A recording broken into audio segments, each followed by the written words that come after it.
Le grand lit de Léon. Ça y est, Léon va dormir dans un grand lit. Léon est fier. Je suis grand, j'ai un grand lit. Je suis grand, j'ai un grand lit. Il est vraiment grand ce lit, hein? Un papounet, dit Léon. Marcel, lui, il va dormir dans le petit lit de Léon. Mais Marcel, il n'a pas envie. Marcel, il veut aussi un grand lit, comme celui de Léon. Mais enfin, tu auras aussi un grand lit quand ça sera l'heure, quand tu seras grand. Allez, dit maman. Dans son grand lit, Léon s'installe avec son doudou, son camion de pompier, son ballon de football et oh, tu dois garder un petit peu de place pour dormir, hein, dit papa. Marcel installe juste son petit doudou et son petit coussin dans son petit lit. C'est trop petit, un petit lit, grogne Marcel. Regarde la roulade. Moi, je veux être grand, je veux un grand lit, dit Marcel. Ça viendra vite, mon Marcel, le rassure maman. Et puis, la nuit arrive. Les dents, le pipi et au lit. C'est trop bien, un grand lit. Bonne nuit, Marcel, crie Léon. Non, c'est trop petit, un petit lit. Je veux pas dormir, dit Marcel. Bonne nuit, mes trésors, dit papa. Léon se tourne et se retourne. Il a perdu son doudou et les draps sont trop grands. Oh, c'est vraiment trop grand, un grand lit, hein? Léon, c'est vraiment trop petit, un petit lit. Il n'y a même pas de place pour le dodo. Marcel est sûr que le dodo est dans le grand lit de Léon. Hop, Marcel s'installe. Mais Léon, il prend toute la place, hein. Et puis le doudou, il glisse, hein, du lit. Et puis le dodo, il n'est pas là. Marcel, il est où le dodo? Alors, dans le silence de la nuit, Léon, il est là, ton dodo, dans le super grand lit de papa et chuchote Marcel. Oui, rigole Léon. Chut, bonne nuit Marcel. Et voilà. Oui. Le loup qui voulait être un mouton.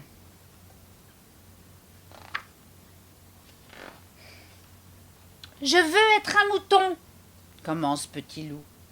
Les autres loups éclatent de rire. Eh bien, puisque c'est comme ça, hein, dit Petit Loup, je me tais. De toute façon, hein, ils sont trop bêtes pour comprendre.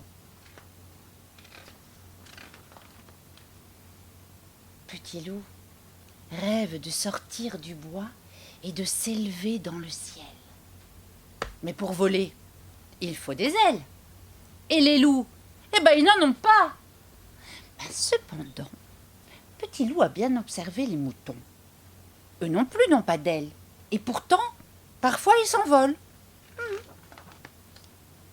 Aujourd'hui, Petit Loup s'est déguisé en mouton. À quatre pattes dans le pré, il mâchouille quelques brins d'herbe. C'est pas bon, hein?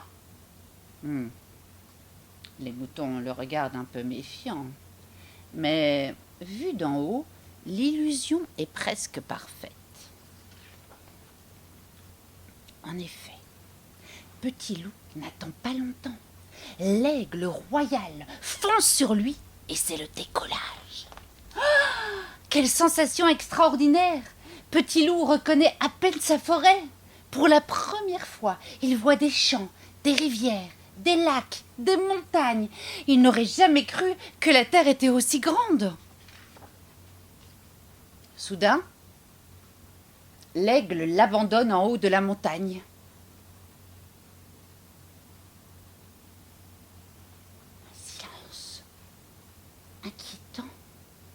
le glace de terreur. Petit Loup regarde les eaux qui entourent et tout à coup il comprend que l'aigle emporte les moutons, pas pour les faire voler, mais pour les dévorer. Furieux de ne pas avoir compris plus tôt, Petit Loup jette tout ce qui l'entoure dans le vide. Il arrache son déguisement et il hurle « Cervelle d'oiseau! Volatile imbécile! Tu me prends pour qui? Je ne suis pas un mouton et je ne me laisserai pas manger comme ça !»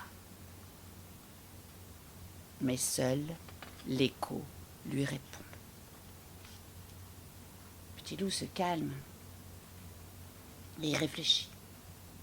Je dois trouver une solution, hein. Je dois trouver une solution pour sortir d'ici, avant que cet oiseau de malheur ne revienne. Derrière un rocher, Petit Loup découvre un trou sombre et étroit. Ça fait peur, hein, mais n'a pas le choix. Alors il s'accroupit et s'enfonce courageusement dans les entrailles de la montagne. Après une éternité à ramper dans le noir, il doit s'arrêter. La galerie est bouchée par un éboulis. Petit Loup a envie de pleurer, hein. De rage, il pousse de toutes ses forces pour dégager le passage. Et il tombe dans le ciel et, de justesse, il se rattrape à un arbuste et se retrouve suspendu entre le ciel et la terre. Au secours! Au secours! Au secours! Personne ne répond. La nuit tombe. Les heures s'écoulent lentement. Quand la lumière revient, les oiseaux commencent à chanter. Petit Loup sent ses forces l'abandonner. Alors il ferme les yeux et lâche prise. Et sa chute se termine au milieu des moutons. « Oh l'eau! Oh l'eau!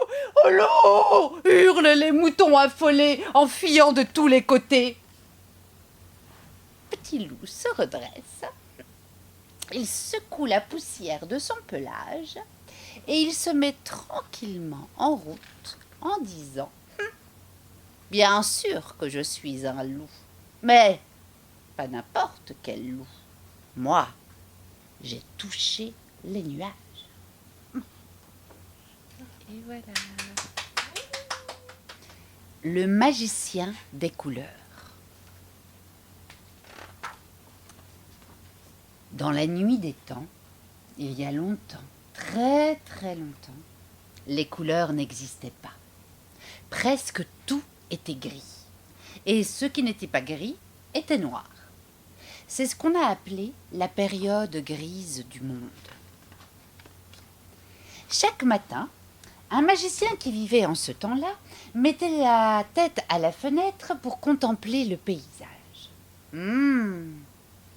Il me semble qu'il manque quelque chose à ce monde, dit-il un jour. Qu'il pleuve ou qu'il y ait du soleil, on ne fait pas la différence. Le magicien descendait souvent l'escalier de sa cave sombre et grise, et là, pour oublier ce monde maussade, il s'amusait à faire des expériences magiques. Un jour que le magicien mélangeait, malaxait, un petit peu de ceci, un rien de cela, il découvrit quelque chose de bizarre au fond de sa marmite. « Oh, mais c'est bien joli !» s'écria-t-il. « Je vais en faire davantage. »« Qu'est-ce que c'est ? Mais qu'est-ce que c'est ?» demandèrent les voisins en voyant le magicien peindre sa maison. « Une couleur, dit le magicien. J'appelle ça du bleu. »« Oh, s'il vous plaît, dirent les voisins, donnez-nous-en un peu. »« Mais volontiers, dit le magicien. » Et c'est ainsi que fut lancée la mode du bleu. Bientôt, tout fut bleu dans un monde heureux. Les arbres étaient bleus. Les vaches étaient bleues. Les coccinelles étaient bleues. Les écureuils aussi étaient les magiciens circulaient sur une bicyclette bleue pour contempler partout son univers en bleu. Oh, ils disaient, c'est merveilleux. Mais tout ce bleu, ce n'était pas merveilleux. Après un certain temps, le bleu attrista tout le monde. Les enfants ne jouaient plus, les coqs ne chantaient plus, les saules pleuraient, le troubadour poussait des complaintes déchirantes. Ce bleu est déprimant, hein, dirent les voisins aux magiciens, qui étaient devenus de plus en plus malheureux et qui songeaient « Personne ne rit plus. C'est vrai, je ne sais même plus sourire moi-même. » « Il faut que je fasse quelque chose, se dit le magicien. Et en descendant lourdement l'escalier de sa cave sombre et bleue, alors il se mit à mélanger, à malaxer, un petit peu de ceci, un rien de cela, et il découvrit bientôt quelque chose de nouveau au fond de sa marmite. Oh, mais voilà qui est plus gai, s'écria-t-il. Je vais en faire davantage. Mais qu'est-ce que c'est? Qu'est-ce que c'est? dirent les voisins en voyant le magicien peindre sa palissade. J'appelle ça du jaune, dit le magicien. Oh, on peut en avoir un petit peu, s'il vous plaît, un petit peu. Bien sûr, répondit le magicien. Et c'est ainsi que fut lancée la mode du jaune. Bientôt, tout fut jaune dans le monde. Les rivières et la mer étaient jaune. Les cochons étaient jaune. Les écureuils aussi étaient jaune. Les perruques étaient comme les feuilles des arbres, jaunes comme papa, maman, petit Pierre et son chien. Chez l'arracheur de dents, on riait jaune. Le magicien galopait sur son cheval jaune pour explorer son univers en jaune et il disait « Waouh!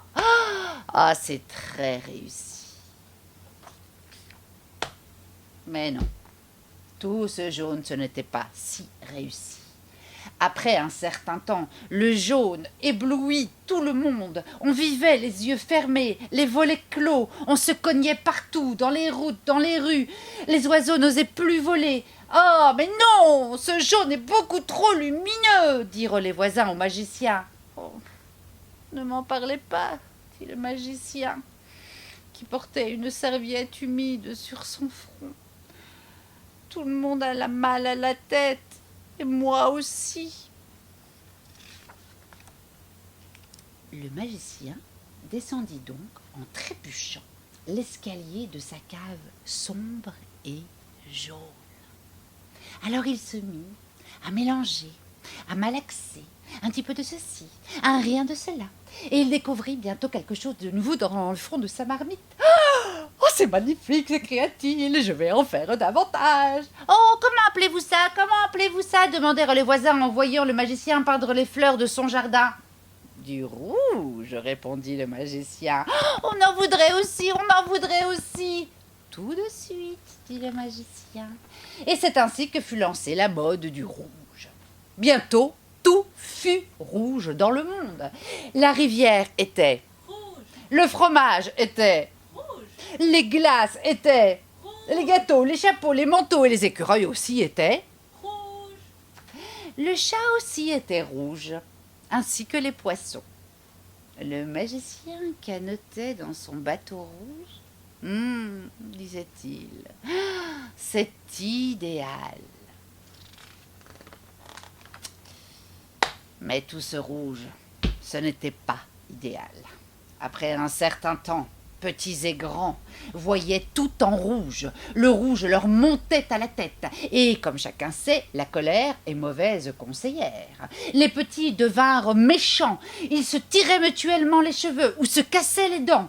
Les grands se faisaient la guerre et ils cassaient la vaisselle ou tiraient au canon. Chez le juge, comme à la maison, on dirait un combat de coqs. Les voisins, furieux, prirent d'assaut la maison du magicien. « C'est horrible, votre monde en rouge ! C'est vous qui l'avez fait !» Et ils lui lancèrent des pierres. Le magicien était rouge de colère. Il descendit, furibond, l'escalier de sa cave, sombre et rouge. Et pendant des jours et des jours, il mélangea, il mélaxa, il mélangea, il mélaxa, il mélangea, il mélaxa. Il essaya toutes les formules magiques pour trouver une nouvelle couleur. Mais il ne put faire que du bleu, et encore du bleu, et du jaune, et encore du jaune, et du rouge, et encore du rouge, et jusqu'à ce que toutes les marmites fussent pleines à ras-bord. Les marmites étaient si pleines qu'elles débordèrent. Et le bleu, et le jaune, et le rouge se mélangèrent. Et ce fut un beau gâchis. Mais, quand le magicien vit ce qui se passait, il s'écria « Ah, j'ai trouvé !» Et il dansa, fou de joie, dans la cave. Et le magicien mélangeait le bleu avec le rouge, et il fit une nouvelle couleur. Et il mélangea le jaune avec le bleu, et il fit une autre couleur. Et il mélangea le jaune avec le rouge, et il fit encore une autre couleur. Hurrah! Cria-t-il. Et il mélangea le rouge et le bleu et le jaune de façon différente. Regardez! Mais regardez les belles choses que je viens d'inventer, dit le magicien quand il eut terminé. Oh! Mais qu'est-ce que c'est? Qu'est-ce que c'est? Demandèrent les voisins. Eh ben, du violet, du vert, de l'oranger. Oh là là là là là là là là là, on en a la tête qui tourne, hein, dirent les voisins. Quelle couleur on va pouvoir choisir cette fois? Mais enfin, il faut les employer toutes à la fois, dit le magicien. Et les gens prirent toutes les couleurs que le magicien avait créées. Bientôt, chacune d'elles trouva sa place et après un moment, quand le magicien ouvrit sa fenêtre, il regarda et il dit « Ah, c'est merveilleusement réussi et idéal. » Les voisins apportèrent au magicien en cadeau des pommes rouges, des feuilles vertes, des bananes jaunes, des fleurs bleues et du raisin. Enfin, le monde était beaucoup trop beau pour qu'on ait envie d'y changer quelque chose. Et voilà.